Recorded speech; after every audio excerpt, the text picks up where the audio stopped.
Bueno, acá llegamos a la cuarta pata porque la mesa de Casa Nueva tiene 4 patas.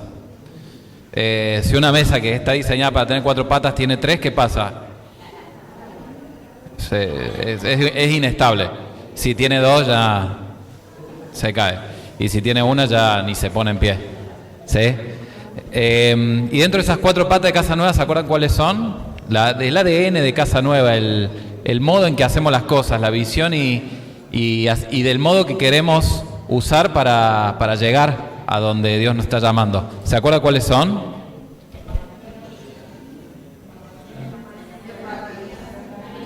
Empatía, ¿qué es eso? Empatía, cercanía, relevancia y ser bíblicos. Y hablamos, no sé si se acuerdan que hablamos de la importancia de ser cercanos. El Ayrton nos compartió un poco de la importancia de ser relevantes, de saber qué pregunta nos estamos haciendo para ver cómo el mensaje de Dios a cada una de las situaciones, el mensaje de Dios es el mismo, pero muchas veces la forma y las preguntas que nos hacemos nosotros mismos o que se hace la sociedad o cada uno de nosotros en distintos momentos va variando. Entonces es importante saber cuál es la pregunta. Después Tade, el domingo pasado, nos compartió acerca de la importancia de ser empáticos, ¿sí? Y hoy vamos a ir un paso más, vamos a completar la mesa para poder pararnos en base a eso y crecer en base a eso. ¿Qué es la Biblia? Y me animo a hacer la pregunta, ¿qué onda con la Biblia? ¿Qué onda? ¿Qué pasa con la Biblia? ¿Qué es la Biblia? ¿Para qué sirve? ¿Por qué se tiene que leer? ¿Qué onda con este libro? ¿Alguna vez te hiciste esa pregunta? ¿Qué onda? ¿Por qué cuando alguien se para acá trata de leer la Biblia? Alguno para que nos guíe. ¿Qué es la Biblia?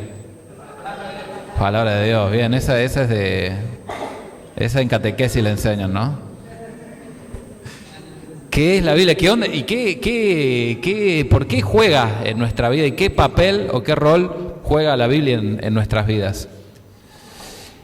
Y me gustaría hablar de la importancia de las 4 patas juntas, porque voy a tratar de desarrollar, pero a mí me gusta que muchas veces en la Biblia, en la misma Biblia, Jesús expresa que tenemos que saber estar equilibrados entre distintas patas, porque corremos a veces muchos riesgos de ser extremistas. ¿Conocen a alguien con posturas extremistas?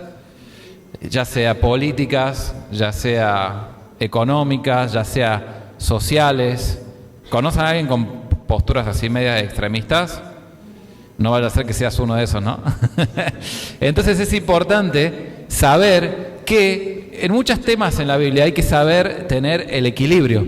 Y acá traje un cuadrito de algunas cosas que en la Biblia nos invita, hasta a nivel poético, en aprender a manejar la tensión.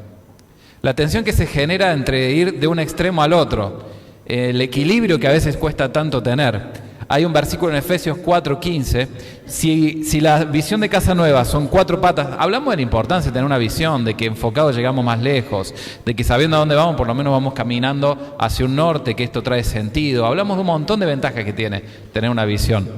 Y esta visión de 4 patas es una mesa que nos sirve de plataforma para crecer. ¿Se entiende? Es como, ¿vieron? Es como un cimiento sobre el cual vos te parás en una mesa y estás un poquitito más crecido. No voy a decir elevado porque suena raro, pero para crecer necesitas tener una base sobre la cual afianzarte. Porque si no, ¿vieron? Eso, das 2 pasos para adelante y 3 para atrás. Eso no es lo que buscamos. Y hay en la Biblia un pasaje que dice cómo una iglesia crece, cómo una familia de fe, una comunidad crece. Y dice, sino que siguiendo la verdad en amor, vamos a crecer en todo como aquel que es la cabeza. Vamos a parecernos más a Jesús, dice Efesios 4:15. Y me encanta que el equilibrio, la mesa que pone ahí el autor, que es Pablo, el equilibrio que pone de esa mesa es siguiendo la verdad, ¿no? En amor. Wow, ¿cuánto nos falta aprender de este equilibrio, ¿no? ¿Cuánto nos falta aprender de ser empáticos, ser relevantes, de acercarnos a otros en amor y no perder la pata de la verdad, ¿no? Porque muchas veces Riesgo 1, no. Yo te amo, entonces pensá lo que quieras pensar, haz lo que quieras hacer, te va a ir bien en tu vida, así, haz lo que dicta tu corazón, la frase típica de Disney, ¿no? Si tu corazón lo dicta, y no hay nada peor que la dictadura del corazón, porque hacer lo que tu corazón te dicta, terminás cayendo en la dictadura de tu corazón. La Biblia dice que a veces es medio tramposín, por lo menos el mío yo me di cuenta que es medio tramposo. Entonces, el amor, sin una verdad que nos guía, es un rombo, es girar en círculos muchas veces, es ir hacia un lugar que uno no sabe cuál es acompañar hacia dónde. Y el otro extremo, muchas veces, cuando tenés la verdad, un absoluto, una verdad que te guía, caes en el lugar, muchas veces se cae, ha pasado y va a seguir pasando y hasta nos puede pasar a nosotros, en gente que tira bibliazos por la cabeza a otros, o gente que tira su verdad. Yo te digo mi verdad porque yo soy así, yo te digo lo que pienso. Sin amor, eso no te ayuda a crecer. La verdad sola, entiéndaseme bien, la verdad es verdad, no depende de lo que piense nadie. La verdad es verdad. Ahora, cuando nosotros nos acercamos y tratamos de guiar a alguien hacia la verdad, o de ser guiados por la verdad, el esquema para crecer es siguiendo la verdad en amor. Y fíjense el equilibrio que se encuentra en la Biblia en esto. Siguiendo lo que dice la Biblia, pero con empatía, cercanía y relevancia. La empatía, cercanía y relevancia, porque sí, está bárbaro. Pero si realmente queremos ayudar a otros, tenemos que seguir el camino de la verdad. ¿Me van siguiendo? Y esto es una tensión que se da a lo largo de toda la Biblia. Dice que conocimos al Hijo de Dios, conocimos a Jesús, y vimos su gloria. Esto algunas veces lo he contado, vimos su gloria. Y vos te imaginás la gloria de Dios, ¿cómo es la gloria de Dios? Wow, llena de poder, tira rayos, superpoderes, no sé, la gloria de Dios así te aturde. ¿Cómo estaba llena? ¿De qué estaba llena la gloria de Dios? Jesús estaba lleno de gracia, amor incondicional, de un regalo hacia los demás, lleno de gracia y de verdad. ¿No? Vimos este mismo equilibrio en Juan 1:14. Y hay un salmo, el Salmo 85:10, que lo transforma un poco más poéticamente, ¿viste? A los que les gusta la poesía, el arte. Dice que la misericordia y la verdad se besaron. ¡Wow! Misericordia, esto de la compasión, ¿se acuerdan que hablamos de empatía? Se besaron junto con la verdad. Era la esperanza que tenía el pueblo de Israel, que en algún momento se besen, y adivinen en dónde se besaron. En la muerte de Jesús en la cruz. La misericordia y la verdad se besan, y la paz y la justicia se encontraron. O sea, y hagámonos la imagen en la cabeza como la verdad y el amor chapando. ¿Sí? Dicho en criollo, ¿no? Están chapando en un rincón, la gracia se fue, bueno, pero es el único modo es lo que está diciendo el autor. Se besaron, se encontraron en una persona, se terminan de encontrar una persona que se llama Jesús. ¿Se dan cuenta cómo es importante este equilibrio entre las distintas patas? Porque si no, en el nombre de la verdad se han hecho grandes atrocidades. Se están haciendo y se van a seguir haciendo gran cantidad de atrocidades en nombre de la verdad sola. Y en nombre del amor solo, también. Se han hecho y se van a seguir haciendo gran cantidad de atrocidades. No me voy a poner en ejemplos complicados hoy. Pero cuando encontramos que este equilibrio, que para crecer necesitamos tanto de la verdad, de la Biblia, como de la empatía, la cercanía, la relevancia, esto juega junto y nos permite tener una base para crecer. ¿Se entiende cómo juegan juntos? Entonces, quizás esta es la conclusión de toda la serie que venimos hablando de la visión, pero las 4 patas de la visión de Casa Nueva, el amor, la relevancia, la empatía, la Biblia, la verdad, no son ideas abstractas, no son conceptos, filosofías que seguir. Todas esas 4 cosas se encontraron en una persona, que es la que seguimos, que se llama Jesús. Y esas 4 cosas, fíjense como cada una de las charlas, el Tade cerró hablando que el mayor ejemplo de empatía que es Jesús en la cruz, ¿o no? Ayrton terminó que la relevancia, el que vino a responder todas nuestras preguntas tenía nombre y apellido. Jesús es la respuesta. Ayrton fue un paso más allá y dijo, pero ¿cuál es la pregunta? Pero cuando sabemos la pregunta, ¿cuál es la respuesta? Jesús. Y cuando hablamos de cercanía, ¿quién fue el máximo ejemplo de cercanía? Que se acercó a los que estábamos lejos. Jesús. Y cuando hablamos de la Biblia, ¿cuál es el centro de la Biblia? Jesús. O sea, no estamos hablando de filosofía barata, estamos hablando de una persona de la cual nos inspiramos y la cual vamos a conocer más acercándonos a la Biblia. Porque ¿saben qué es la Biblia? La Biblia se divide en Antiguo y Nuevo Testamento. ¿Se acuerdan? El Antiguo Testamento habla de qué. ¿Te acuerdas que lo repetía todos los domingos antes?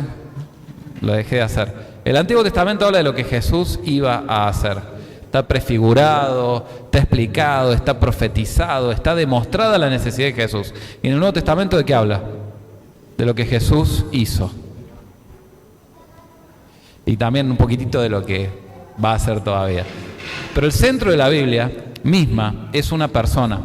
Porque nosotros no somos biblianos, no somos, suena reptilianos, ¿no? No somos gente rara que nos escudamos tras un libro y este libro nos sirve. Estamos siguiendo, la verdad no es una idea, la verdad es una persona. Jesús dijo, conocerán la verdad y esa verdad va a traer libertad. Y cuando hablamos de verdad no hablamos, yo la tengo toda clara. Cuando hablamos de verdad, hablamos de un Jesús que dijo, yo soy el camino, la verdad y la vida. Soy el camino que en verdad da vida. ¿Hasta acá vamos bien? Entonces, vemos cómo este equilibrio es muy necesario y cómo están chapando la verdad y el amor, la verdad y la empatía, cómo están en un rinconcito. Ya esa imagen no se la sacan más de su cabeza. Y me gustaría tratar de enfocar qué onda con la Biblia, porque entendiendo un poquitito el enfoque que tiene la Biblia, vamos a saber mucho mejor por qué decimos que una de las patas es seguir lo que dice la Biblia. Estamos en una era donde se estrenan 18 series por semana. A los que son, no sé, estoy exagerando, ¿no? A los que son adictos a las series, ¿no les frustra saber que siempre hay una serie que otro vio y que yo todavía no llegué a ver y que todos están hablando de esa serie y yo todavía no terminé la anterior? Es como estamos en una era de seriadicción, ¿no? Y lo que tienen las series, hay distintos tipos de series, pero lo que tienen las series muchas veces es que nos identificamos con los personajes y son series que terminan siendo muy significativas para la vida. Por ejemplo, series de películas como Star Wars. ¿Vieron que se juntan todos los 4 de mayo? Todos, gente, me parece bárbaro, digo por las dudas que hay, porque el 4 de mayo es mi cumple, por eso nada más. Pero se juntan todas a festejar mi cumple y se disfrazan porque se comieron la historia, ¿no? Sienten que son Jedis, se sienten, viste, como que se tragaron la historia y la viven, ¿no? Ahí están las conferencias. Y el 4 de mayo, porque en inglés el número 4 de mayo es May the 4th, ¿viste? Se dice así. Y viste la frase que se dice en los Jedi, es May the 4th be with you, en inglés.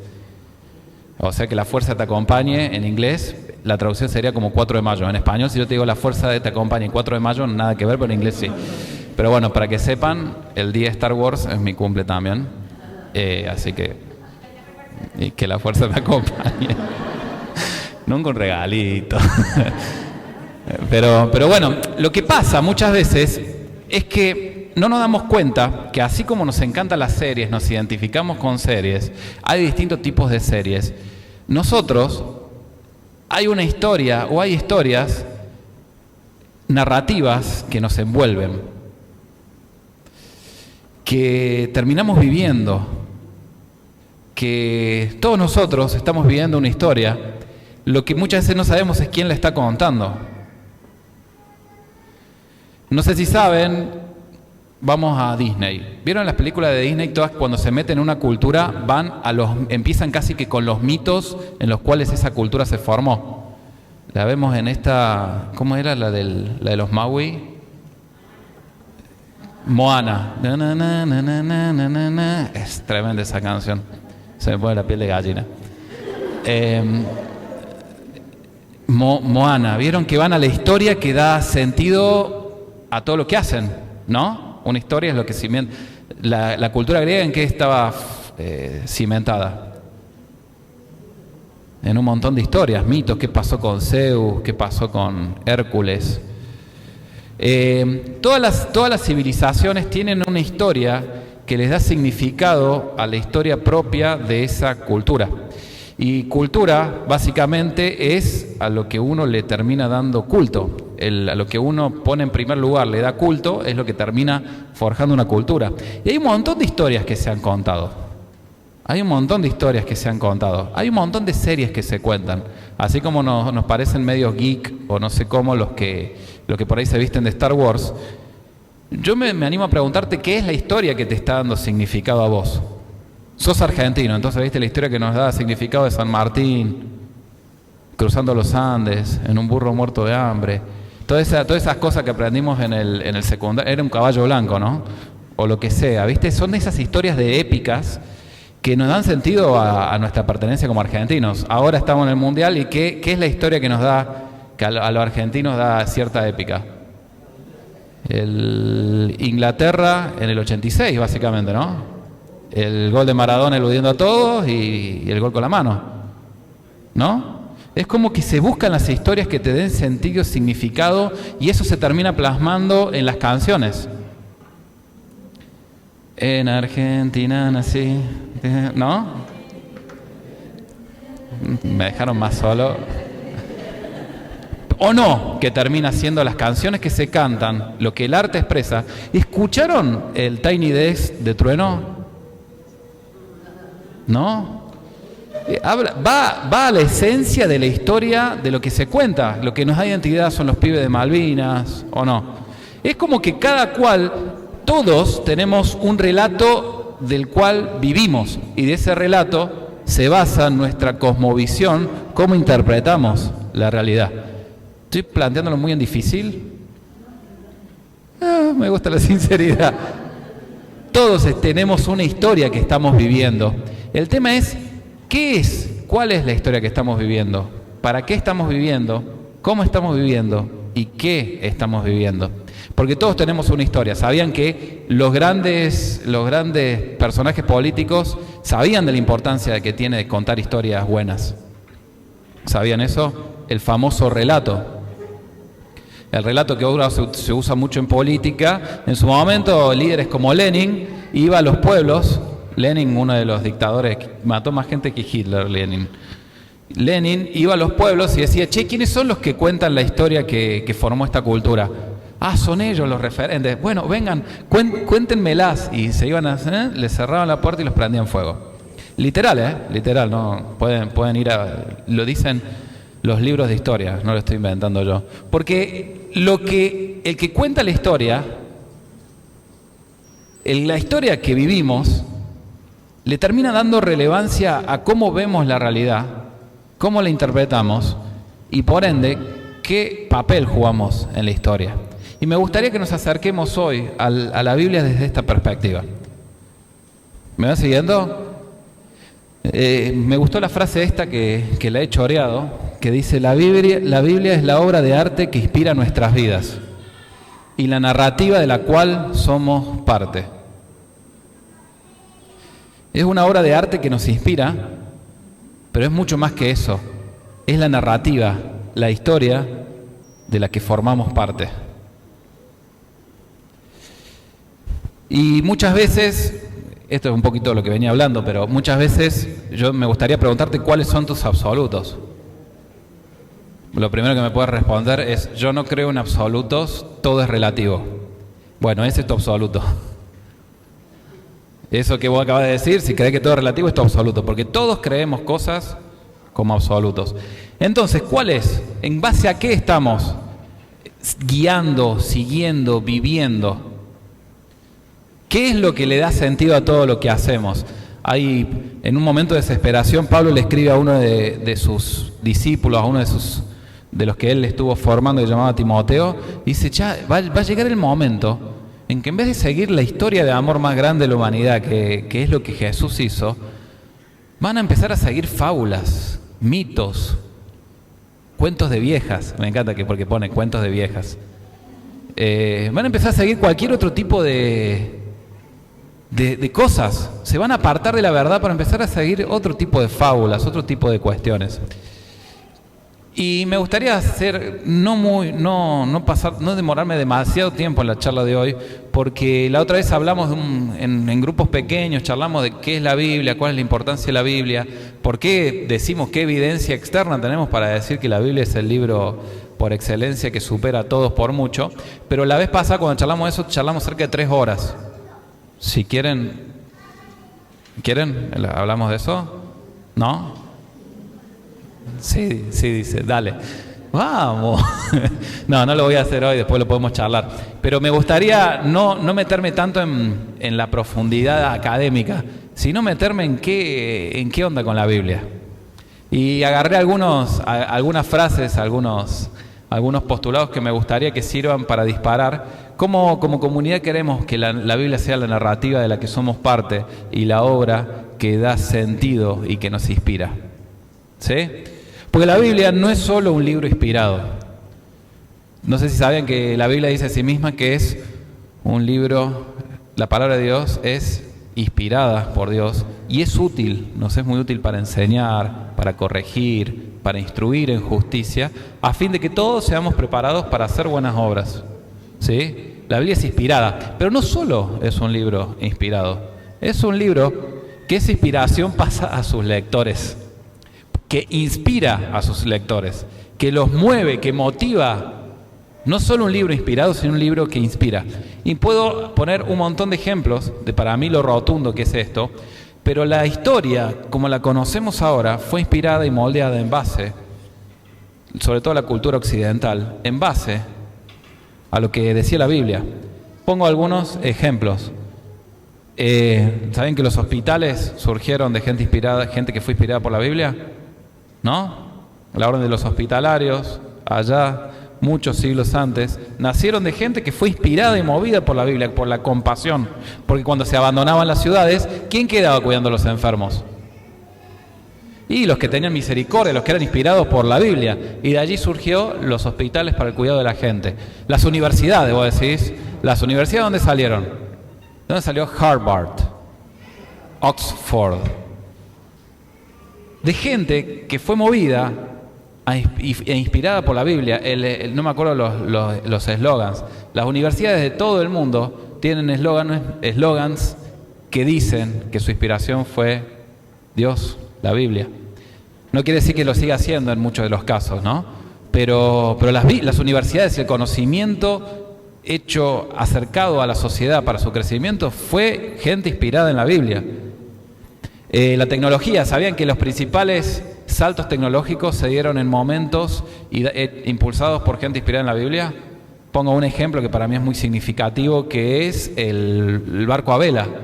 Antes remaban los esclavos, pero un cristiano medio loco dijo que, ¿cómo vamos a poner a laburar gente si podemos usar el viento? Por la dignidad humana fue inspirado a hacer el barco a vela. Hay un montón de historias de estas. El arte, no hay nada que influyó más el arte que la Biblia a lo largo de la historia. Eso es por afano, desde Johann Sebastian Bach para adelante, Rembrandt, Van Gogh, todos artistas inspirados. No hay más canciones que se hayan compuesto que en base a la Biblia. La justicia, ¿de dónde sale el concepto de justicia que tenemos? ¿De dónde salen las democracias? ¿De dónde salen? De gente que fue movida, impulsada a la división de poderes porque reconocía que hacía falta eso. La ciencia, muchas veces se trata de oponer la ciencia a la Biblia. Pero ¿saben quiénes fueron los principales científicos? Fueron gente inspirada en la Biblia. No sé si sabían eso. Newton dijo que lo que él lo movió a estudiar la ciencia, tiene un libro que se llama Summa Mathematica, que es un libro de ciencia. No es que se le cayó una manzanita, eso es una caricatura, ¿no? El desarrollo que hizo Newton dice, nosotros buscamos el orden en las cosas porque sabemos que hay un dador de un orden, y ese dador del orden es Dios. El impulso científico surgió, el padre de la ciencia, Newton, de la misma Biblia. Y bueno, hay algunas historias que no voy a meter mucho, pero Galileo Galilei fue impulsado por la Biblia. Por más que ahora se cuenten otras historias, la iglesia no mató a Galileo Galilei, es una mentira y es un mito eso.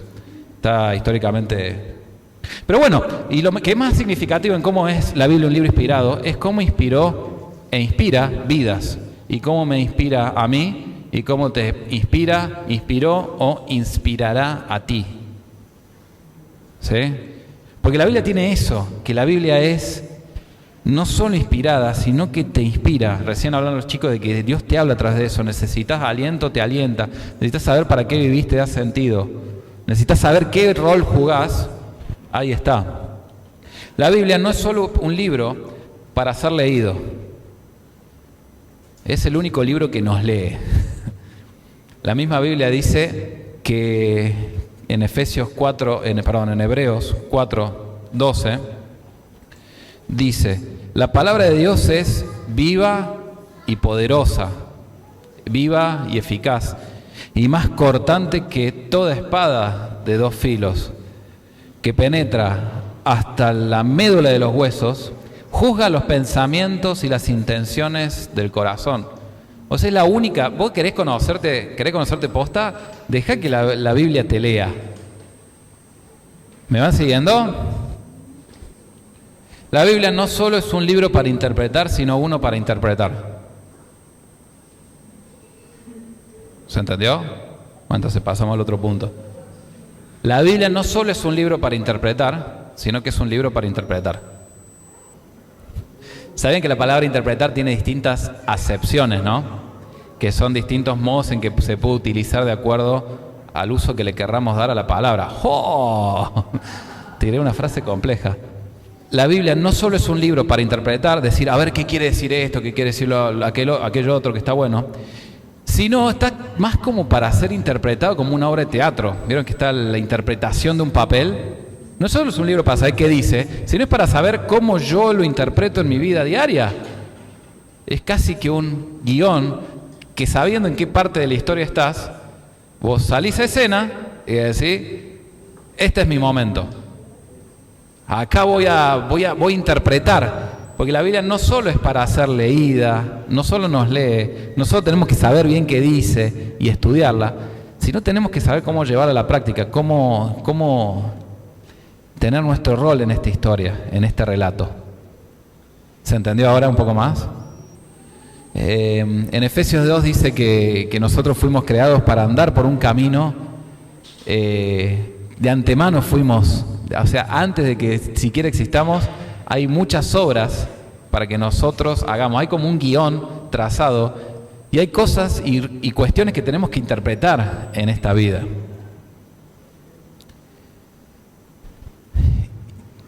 Y a esto quiero ser muy enfático, que la Biblia es un medio, no es un fin en sí mismo.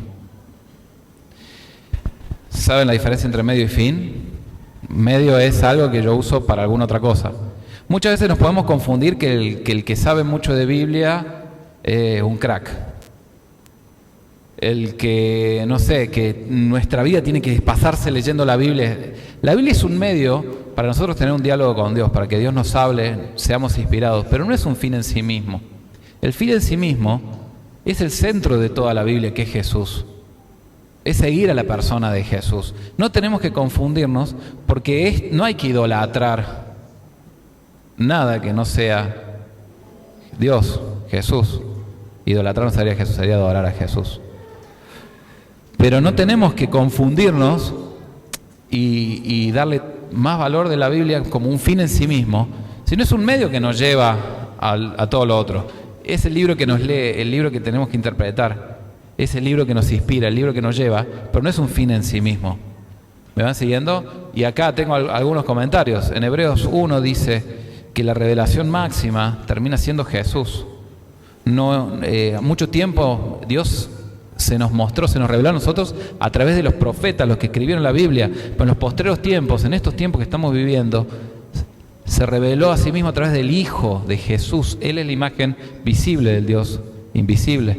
Entendiendo a Jesús, y a Jesús como lo entendemos, de acuerdo a lo que dice la Biblia, obviamente, pero el Jesús es el centro del cristianismo. Repito, no somos biblianísticos, somos seguidores, o tratamos de ser seguidores de Jesús. ¿Me van siguiendo? Y hay un salmo que hoy estamos salmísticos. Salmo es, viste, lo que leyó Tade, lo que leyeron algunos de ustedes, eso es un libro de canciones que hay en la Biblia, que las podríamos poner trap, ¿no? Con ritmo trap así, con más flow. Es como una batalla de gallos los salmos, ¿viste? Este tira una idea, este tira otra, pero no se pelean entre sí. Hay un salmo, el salmo más largo, el capítulo más largo de la Biblia, habla justamente de lo importante que es la palabra de Dios. Y hay uno de los versículos que quizás es uno de los más famosos, que es: lámpara es a mis pies tu palabra y lumbrera a mi camino. Y a mí me gusta esta escena porque muchas veces queremos saber todo el guión de mi historia, ¿no? ¿Se entiende? Quiero saber qué va a pasar de acá de 5 años y nos ponen nerviosos las cosas de las cuales no tenemos control. Pero lámpara a mis pies es como cuando vas de noche y se pone el sol y no hay una luna, y vos qué haces, prendés la linternita del celu y te la pones para ver paso a paso dónde pisar, ¿no? Es como esos corredores de trail running que se ponen acá la lamparita, o que se la ponen acá, pero es para ver paso a paso dónde ir. Pues la Biblia es eso, es una lámpara a mis pies. Y también me gusta esto de una lumbrera a mi camino, es como el faro que sabemos dónde vamos, nos indica paso a paso, pero a veces no tenemos clara todo el hilo de nuestra historia. La Biblia es eso, y tenemos que aprender a vincularnos y a relacionarnos con la Biblia. Y el centro de la Biblia habíamos dicho que es Jesús. Y Jesús mismo lo deja claro en Lucas. En Lucas, Jesús resucitado se aparece un par de veces a sus discípulos, y en una les explica de punta a punta cómo todo lo que decía la Biblia hablaba de él. Y después se encuentra de nuevo con sus discípulos y le dice: todo esto tenía que cumplirse, porque ahora están viendo ustedes todo el cumplimiento. Ustedes están viendo como el centro de la historia termina siendo la cruz. Y cómo todo esto... dentro de ese salmo, del Salmo 119, hay una partecita que dice: el conjunto de tu palabra es verdad. Porque a veces también tenemos esta tendencia de querer buscarle algunas cosas a la Biblia, de querer buscar algunas cosas al relato, lo que me sirve, me es funcional en este momento, pero dejar otras de lado, ¿no? La verdad...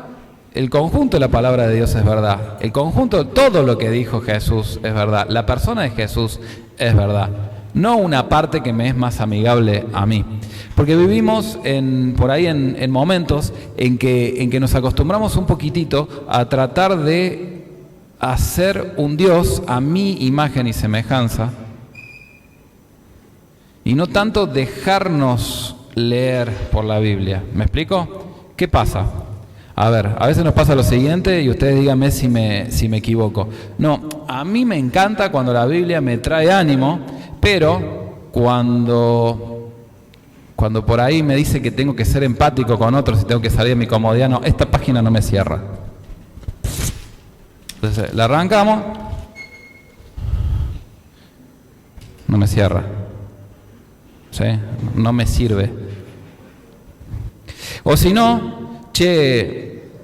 me encanta esta parte de la Biblia que dice que Dios es amor. Me encanta sentirme amado y ser amado. Pero, esta parte de que yo tengo que amar a mi enemigo, no, mejor no.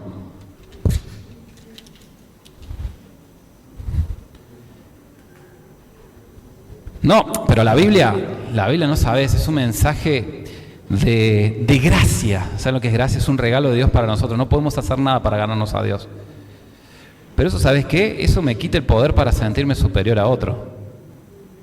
Entonces, cuando hablamos de gracia, pero yo soy mejor que, completa usted la frase. Entonces, esta parte no me cierra tanto. Que todos somos iguales ante Dios. No, esta parte la saco. O si no, dice, che, me encanta cómo plantea Dios el poder que tiene generar una comunidad, una confianza, un hogar basado en la confianza. Ah, sí, pero lo que dice la sexualidad de la Biblia, no me sirve. O no sé, me encanta que la Biblia dice que si ponemos el reino de Dios y su justicia como primera cosa, Dios no abandona y siempre nos deja, nos da todo lo que necesitamos. Ah, sí, pero cuando me llama a ser generoso,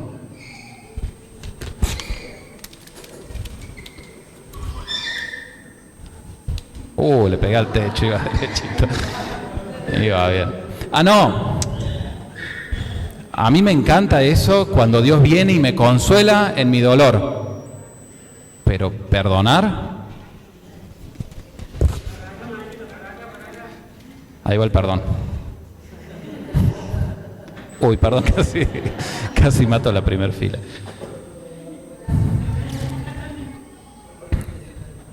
Muchas veces nos pasa esto, ¿no? Que tenemos un libro poderoso que sabemos qué rol tenemos que jugar, qué rol jugamos en la narrativa más hermosa de todas. Los que estuvieron en los estudios de los martes saben que recorrimos la Biblia de tapa a tapa y vimos cómo es la historia que da sentido a nuestra historia. Esta es mi historia, es tu historia y es la historia de Dios. Es el rol en que jugamos parte ahora y es todo lo que nos está moviendo a hacer lo que queremos hacer, nos está inspirando. Pero mucha relevancia, cercanía, empatía, sin seguir la verdad a toda costa, termina siendo desequilibrado. Lo mismo que agarrar y empezar a tirar bibliazos. Porque muchas veces también pasa que, viste, te tratan de decir todo lo que, no sé, tratan de como que esto dice un montón de cosas que después no termina diciendo, porque sacando cosas de contexto de acá se han hecho un montón de cuestiones. Cuando esto es un diálogo de Dios con cada uno de nosotros, y en ese diálogo hay una dinámica en que nosotros escuchamos, somos leídos, buscamos, tratamos de ver cómo interpretar el papel que nos toca en esta vida, y bueno, todo eso y mucho más es por lo que estamos buscando tener este equilibrio, que es un equilibrio tenso. A veces no es tan sencillo encontrar el equilibrio de cómo acompaño a alguien a toda verdad, a que se encuentre con Jesús, a que sepa quién es Jesús, y bueno, acercándome, teniendo empatía, buscando cuál es la pregunta y sabiendo que la Biblia es la narrativa de la cual todos somos parte. Entonces, ¿qué vamos a hacer con la Biblia? ¿La vamos a poner en un estante a que junte tierra? ¿La vamos a poner ahí, o en una app que no se abre? ¿Qué vamos a hacer con la Biblia? ¿Vamos a dejar que nos inspire? ¿Vamos a dejar que nos lea? ¿Vamos a dejar que nos guíe? Porque la Biblia es justamente eso. Es todo eso y mucho más. Por eso ponemos la Biblia en un lugar muy alto en Casa Nueva. Porque es la que nos termina guiando a toda verdad. Nos termina guiando el camino, que termina en un faro, que sabemos que nuestro camino termina bien de la mano de Jesús. Y nos va guiando paso a paso en qué hacer. A veces nos gustaría tener un panorama más claro. Otras veces, pero en comunidad, todos juntos, tenemos que ir siguiendo lo que dice la Biblia. Y si nos volvemos de todo corazón a lo que dice la Biblia y lo que dice Jesús, ¿qué pasaría? Si yo agarro periodos de la historia en donde la gente se volvió de todo corazón a lo que decía la Biblia, les aseguro que se ve una revolución de amor. Eso pasó en el año 1500, eso pasó en Inglaterra, eso en la Inglaterra que terminó aboliendo la esclavitud, eso pasó, dio forma a avivamientos en los cuales las personas volvieron a tener un sentido, volvieron a tener un para qué, volvieron a encontrarse con el amor en una sola persona. Y el desafío que quiero dejarles es, este año que empieza, no me falten los martes. Tenemos el estudio bíblico. No se hagan que no sea, que enamorémonos de la Biblia, enamorémonos del mensaje de Jesús. Leamos la Biblia y no saben lo que se pueden llegar a sorprender cuando la Biblia lea exactamente lo que te está pasando, cuando te inspire, te motive y sepas qué rol jugar en esta historia. ¿Se animan a ese desafío a tratar de leer más, de buscar lo que la Biblia tiene para nosotros? ¿Se animan? Voy a cerrar acá, ¿sí? Yo creo que hoy es el día que más se me durmieron. ¿Estuvo muy aburrido? No, más o menos. ¿Se entendió? Ahora vamos por la parte de las 3 horas, ¿sí? No, me gustaría que desde la sencillez nuestro ADN pueda ser forjado en base a la persona de Jesús, lo que dice Jesús, y que la Biblia sea siempre el norte a lo que apuntamos, que la Biblia sea nuestra guía, sea esa obra que nos inspira y esa narrativa de la que formamos parte. Me gustaría cerrar orando y pidiéndole a Dios ayuda en esto. Padre nuestro que estás en los cielos y que también estás en medio nuestro, tu nombre es alto, tu nombre es sobre todo nombre y también es cercano, Señor. Vos estás en medio nuestro y te reconocemos en medio nuestro. Gracias por lo que has hecho, estás haciendo y vas a hacer a través de esta comunidad de fe. Gracias por el regalo de la Biblia, gracias por hablarnos, gracias porque a través de estas páginas reconocemos tu voz claramente, gracias porque te podemos sentir hablándonos, te podemos sentir abrazándonos, te podemos sentir acompañándonos. Gracias porque la relevancia de tu palabra es cada vez mayor